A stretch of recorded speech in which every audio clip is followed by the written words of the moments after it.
안녕하십니까? 지식과 지혜의 여정을 함께하는 여러분을 환영합니다. 오늘 우리가 나눌 이야기는 단순한 동기부여를 넘어 우리 내면 가장 깊은 곳에 잠들어 있는 강인함을 깨우는 방법에 대한 것입니다. 오늘 이야기가 당신의 마음에 작은 불꽃이라도 일으킨다면 이 영감을 주변의 소중한 사람들과도 나눠주시길 바랍니다.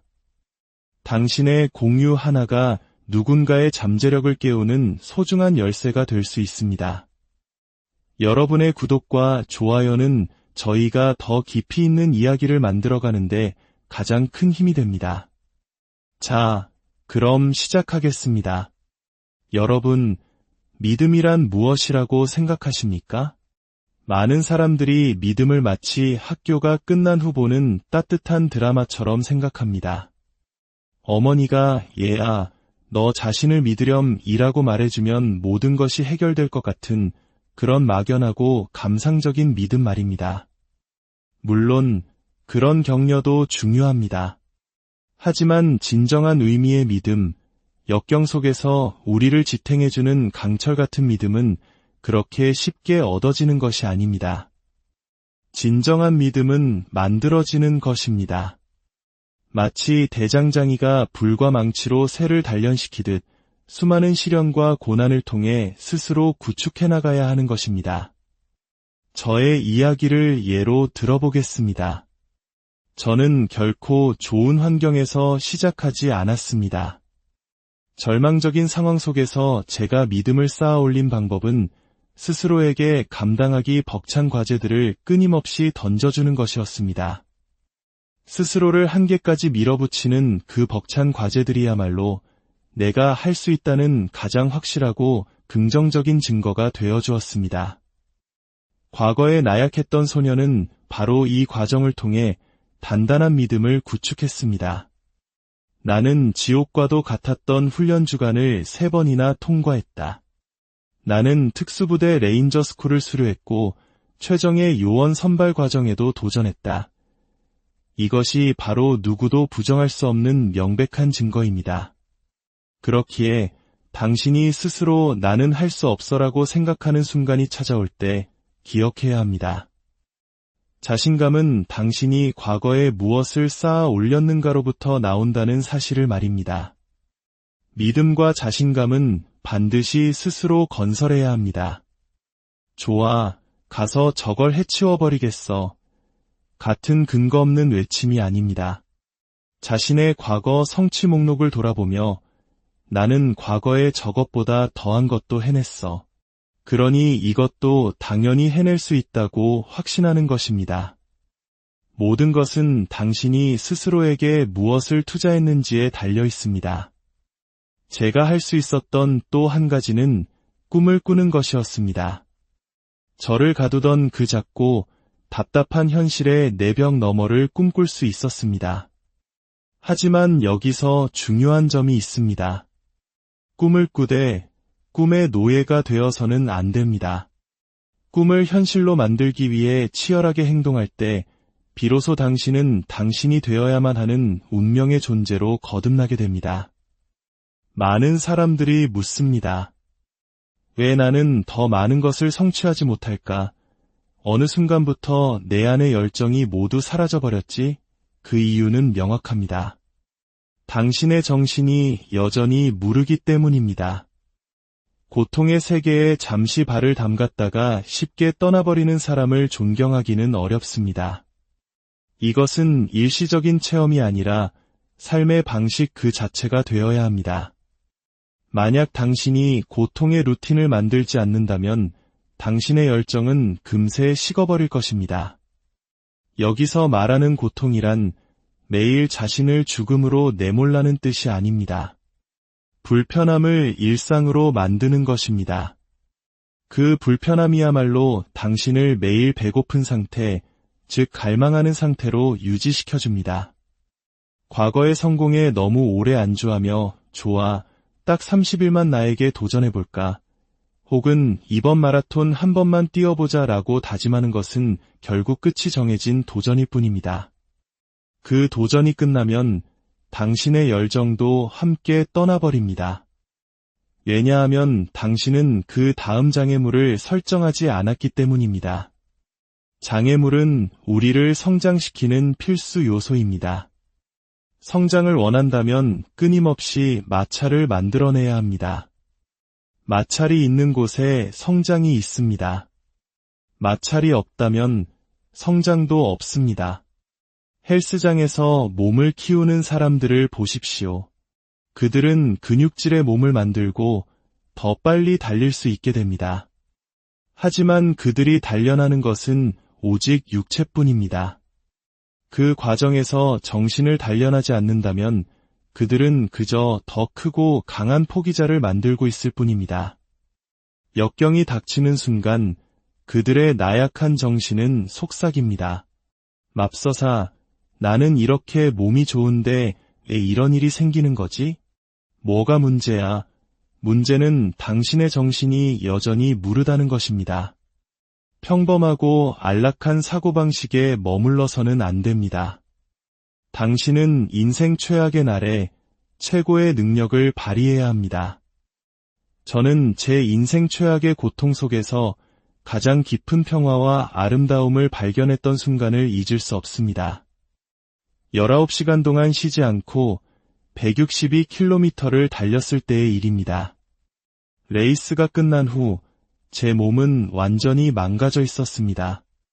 소변에서는 흙먼지가 섞여 나왔고 온몸은 통제불능의 경련을 일으켰습니다.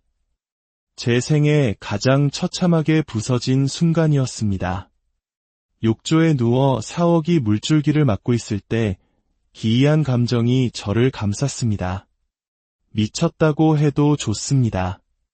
하지만 저는 장담컨대 스스로를 상상조차 할 수 없는 한계 너머로 밀어붙여본 극소수의 사람만이 이 감정을 느껴봤을 것입니다. 저는 그 고통스러운 순간이 사라지지 않기를 바랐습니다. 제 안에 있던 모든 힘과 에너지, 마지막 한 방울까지 모두 소진해버린 그 상태. 그것은 제 인생 최고의 감각이었습니다. 그 모든 고통은 제가 혹독한 시련의 도가니를 통과했으며 이전에는 인간으로서 불가능하다고 여겼던 새로운 차원의 나를 발견했다는 확실한 증표였습니다. 성장하는 유일한 길은 스스로를 직시하고 계속해서 자신을 불편하게 만드는 것입니다.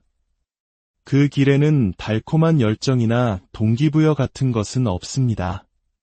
사람들은 열정, 훈련, 동기부여 같은 단어들을 너무나 쉽게 남용합니다. 저는 그런 단어들이 싫습니다. 그 단어들은 본질을 흐리게 만듭니다. 진정한 변화는 방 안에 홀로 앉아 자신의 내면을 깊이 들여다보고 앞으로의 길이 끔찍하게 고통스러울 것이라는 사실을 받아들이는 한 사람에게서 시작됩니다. 몸무게가 130kg이 넘는 사람에게 열정이 어디 있겠습니까? 글조차 제대로 읽을 수 없는 사람에게 동기부여가 어디서 솟아나겠습니까? 마법 같은 비결은 없습니다. 아침에 일어나 동기부여 영상을 보는 것으로는 아무것도 바뀌지 않습니다. 저는 그저 묵묵히 해냈을 뿐입니다. 이 여정의 끝에 무언가 보상이 있을지도 모른다고 생각했습니다. 설령 아무것도 없더라도 최소한 저는 글을 읽을 수 있게 될 것이고 80kg의 건강한 몸을 갖게 될 것입니다. 결국 질문은 이것으로 귀결됩니다. 당신은 어떤 삶을 살고 싶습니까? 당신은 어떤 마지막을 맞이하고 싶으신가요? 그리고 어떤 사람으로 기억되기를 원하십니까? 그것이 전부입니다. 인생이 당신을 공격하기 전에 먼저 스스로 정신적인 갑옷을 구축하십시오. 육체의 단련이 정신을 강하게 만듭니다. 우리 뇌는 본능적으로 편안함을 추구하도록 설계되어 있습니다. 에너지가 고갈될 때쯤이면 뇌는 우리에게 속삭입니다. 이제 그만둬. 이만하면 충분해. 하지만 그것은 진실이 아닙니다. 그것은 성장을 막고 안식처를 찾으려는 우리의 약한 자아의 목소리일 뿐입니다.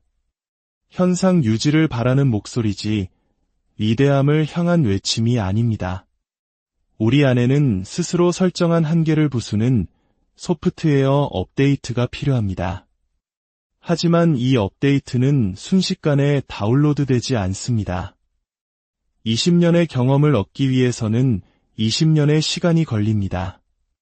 우리가 가진 능력의 40% 지점을 넘어서는 유일한 방법은 매일매일 당신의 마음에 굳은 살이 박이도록 단련하는 것입니다.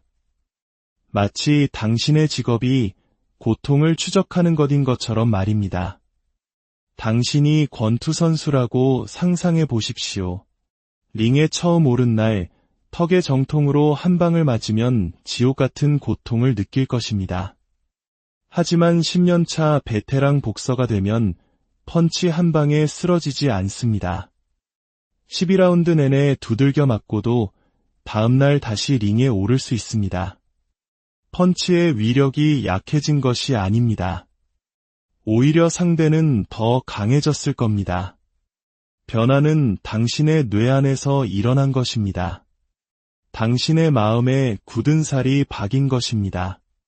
시간이 지남에 따라 정신적, 육체적 고통에 대한 당신의 인내력은 확장될 것입니다.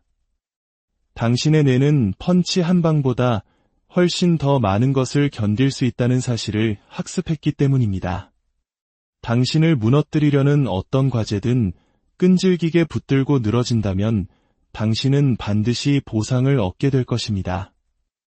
이것은 싸움뿐만 아니라 모든 것에 적용됩니다. 새끼발가락이 부러졌는데도 달리기를 멈추지 않는다고 상상해 보십시오. 머지않아 당신은 두 다리가 부러진 채로도 달릴 수 있게 될 것입니다. 불가능하게 들리십니까? 저는 그것이 사실임을 압니다. 왜냐하면 제가 바로 부러진 다리로 달려본 사람이기 때문입니다. 그리고 그 경험에서 얻은 지식은 제 안에 마르지 않는 자신감의 샘이 되었습니다. 물론 누구도 처음부터 자신의 잠재력 60%를 단번에 끌어내지는 못합니다. 첫 번째 단계는 이것을 기억하는 것입니다. 당신이 처음 느끼는 고통과 피로는 당신의 뇌가 만들어낸 안전장치가 하는 말이라는 것을, 그 사실을 인지하는 순간 당신은 당신 마음속 대화의 통제권을 쥐게 됩니다. 그리고 스스로에게 상기시켜 줄 수 있습니다. 나는 내가 생각하는 것만큼 지치지 않았어. 아직 모든 것을 쏟아붓지 않았어. 아직 멀었어. 물론 말처럼 쉽지는 않습니다. 죽을 만큼 지치고 탈수 상태에 모든 것이 갈기갈기 찢겨나간 듯한 40%의 지점에서 남아있는 60%를 찾아내는 것은 불가능하게 느껴집니다. 누구도 고통이 계속되기를 원치 않습니다. 피로는 우리 모두를 겁쟁이로 만든다는 말이 진리인 이유입니다. 하지만 기억하십시오. 그 싸움에 머무르는 것이야말로 가장 어렵고도 가장 보람있는 첫걸음이라는 것을. 요가 수업이 끝나고 해변을 산책할 때는 누구나 열린 마음을 갖기 쉽습니다. 하지만 진짜 중요한 것은 고통 속에서도 열린 마음을 유지하는 것입니다. 그것은 엄청난 노력이 필요한 일입니다. 이것은 당신이 직장에서 혹은 학교에서 벅찬 도전에 직면했을 때도 마찬가지입니다. 100문제짜리 시험을 보는데 처음 50문제를 완전히 망쳤다는 것을 깨달았다고 합시다. 그 순간 남은 시험을 진지하게 계속 치르기 위한 규율을 유지하는 것은 극도로 어렵습니다. 하지만 바로 그 순간에 규율을 찾아내는 것이 절대적으로 중요합니다. 왜냐하면 모든 실패 속에는 얻을 것이 있기 때문입니다.